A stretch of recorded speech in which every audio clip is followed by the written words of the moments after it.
എല്ലാ പ്രിയപ്പെട്ട പ്രേക്ഷകർക്കും റിപ്പോർട്ടറിന്റെ പ്രഭാത വാർത്തയിലേക്ക് സ്വാഗതം. നമ്മൾ നേരെ പോകുന്നത് ഇനി ദേശീയ രാഷ്ട്രീയത്തിലേക്കാണ്.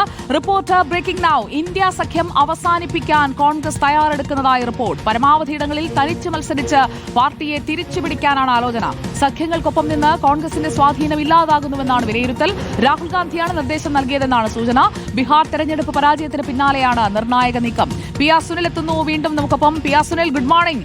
ഇന്ത്യ മുന്നണി അത് രൂപീകരിച്ചത് ഏത് സാഹചര്യത്തിലാണ് എന്ന് നമുക്കറിയാം. 2023, 24, 25 ഇത്രയും ആകുമ്പോഴേക്കും എല്ലായിടങ്ങളിലും സംസ്ഥാനങ്ങളിലടക്കം തോൽവി നേരിട്ടത്, അതുപോലെ തന്നെ ദേശീയ രാഷ്ട്രീയത്തിൽ കാര്യമായ ഒരു വെല്ലുവിളി ഉയർത്താൻ കഴിയാത്തത്, അതോടൊപ്പം സ്വന്തം ശക്തി ക്ഷയിക്കുന്നത്, ഇതെല്ലാം രാഹുൽ ഗാന്ധിയെയും സംഘത്തെയും ഒരു പുനരാലോചനയ്ക്ക് പ്രേരിപ്പിക്കുകയാണോ? എന്താണ് കോൺഗ്രസിൽ നടക്കുന്ന ചർച്ച?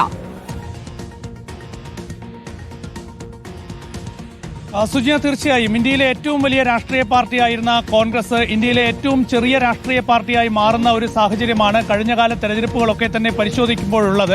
ഏതായാലും ബീഹാറിലെ തിരിച്ചടി കോൺഗ്രസിന് നൽകിയിരിക്കുന്നത് വലിയ ആഘാതമാണ്. നമുക്കറിയാം, ലോക്സഭാ തെരഞ്ഞെടുപ്പിൽ ചെറിയ ശ്വാസം കിട്ടിയെങ്കിലും ഹരിയാനയിലും മഹാരാഷ്ട്രയിലും പിന്നീട് ദില്ലിയിലുമൊക്കെ തന്നെ വലിയ തകർച്ച നേരിടേണ്ടി വന്നു. ഇപ്പോൾ ബീഹാറിലും വലിയ പ്രതീക്ഷയുണ്ടായിരുന്നു, പക്ഷേ വലിയ തിരിച്ചടിയാണ് കോൺഗ്രസിന് നേരിടേണ്ടി വന്നത്. ഏതായാലും കോൺഗ്രസിന്റെ നേതൃയോഗത്തിൽ ഇപ്പോൾ സുജയ ചൂണ്ടിക്കാണിച്ചതുപോലെ തന്നെ ഇനി ഇന്ത്യ സഖ്യവുമായി മുന്നോട്ട് പോയിട്ട് കാര്യമുണ്ടോ എന്നത് സംബന്ധിച്ചുള്ള ചർച്ചകൾ വളരെ സജീവമായി നടന്നു എന്നാണ് മനസ്സിലാക്കാൻ കഴിയുന്നത്. ഇന്ത്യ സഖ്യത്തിനൊപ്പം നിൽക്കുന്നതിന് പകരം തനിച്ച് മത്സരിച്ച് പരമാവധി ഇടങ്ങളിൽ മുന്നോട്ട് പോവുക എന്ന ഒരു നീക്കത്തിലേക്ക് കോൺഗ്രസ് ഇനി പോകാനുള്ള സാധ്യതയുണ്ട്. അതുമായി ബന്ധപ്പെട്ട ഒരു ധാരണയിലേക്ക് കോൺഗ്രസ് ഹൈക്കമാൻഡ് എത്തിയെന്നാണ് മനസ്സിലാക്കാൻ കഴിയുന്നത്. വരുന്ന വർഷം നമുക്കറിയാം, കേരളത്തിലും തമിഴ്നാട്ടിലും പശ്ചിമ ബംഗാളിലും അസമിലുമൊക്കെ തെരഞ്ഞെടുപ്പ് നടക്കാൻ പോവുകയാണ്. ഇതിൽ അസമിൽ മാത്രമാണ് കോൺഗ്രസ് തനിച്ച് BJP-യുമായി നേരിടുന്നത്. പശ്ചിമ ബംഗാളിൽ കോൺഗ്രസിന് വലിയ സ്വാധീനമില്ല. തമിഴ്നാട്ടിലും വലിയ സ്വാധീനം കോൺഗ്രസിന്റെ. അതേസമയം കേരളത്തിൽ കോൺഗ്രസ് തന്നെയാണ് പ്രബല പാർട്ടി.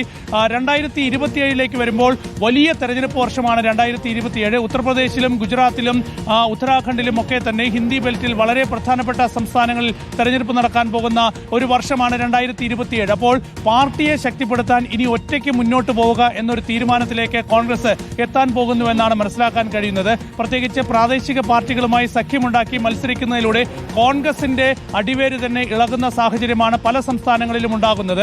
അപ്പോൾ ഇനി ഒറ്റയ്ക്ക് മത്സരിച്ച് പാർട്ടിയെ ശക്തിപ്പെടുത്തുക, താഴെത്തട്ടിൽ പാർട്ടിയെ വീണ്ടും തിരിച്ചു പിടിക്കുക എന്ന നിലയിലേക്ക് കോൺഗ്രസിന്റെ ആലോചനകൾ എത്തുകയാണ്. ഏതായാലും ബീഹാർ തെരഞ്ഞെടുപ്പിന്റെ പശ്ചാത്തലത്തിൽ ഇതൊരു പാഠം പഠിക്കലാണോ കോൺഗ്രസിനെ സംബന്ധിച്ച് എന്നത് നമുക്ക് കാത്തിരുന്ന് കാണണം. ഏതായാലും ഇനി പുതിയ ഒരു നീക്കം കൂടി പരീക്ഷിച്ച് മുന്നോട്ട് പോകാനാണ് കോൺഗ്രസ് ആലോചിക്കുന്നത്. അതുകൊണ്ട് ഇന്ത്യ സഖ്യം എന്നതിന് പകരം ഇനി കോൺഗ്രസ് തനിച്ച് മത്സരിക്കുക. ഏതായാലും ഇത് ഒരു അന്തിമ തീരുമാനം. ശരി, പി ആർ സുനിൽ, എന്തായാലും ഒറ്റയ്ക്ക് വഴിവെട്ടി നോക്കാൻ കോൺഗ്രസ് തയ്യാറെടുക്കുന്നു എന്നതാണ് ഇപ്പോൾ നമുക്ക് കിട്ടുന്ന വിവരങ്ങളിൽ നിന്ന് മനസ്സിലാക്കാൻ സാധിക്കുന്നത്.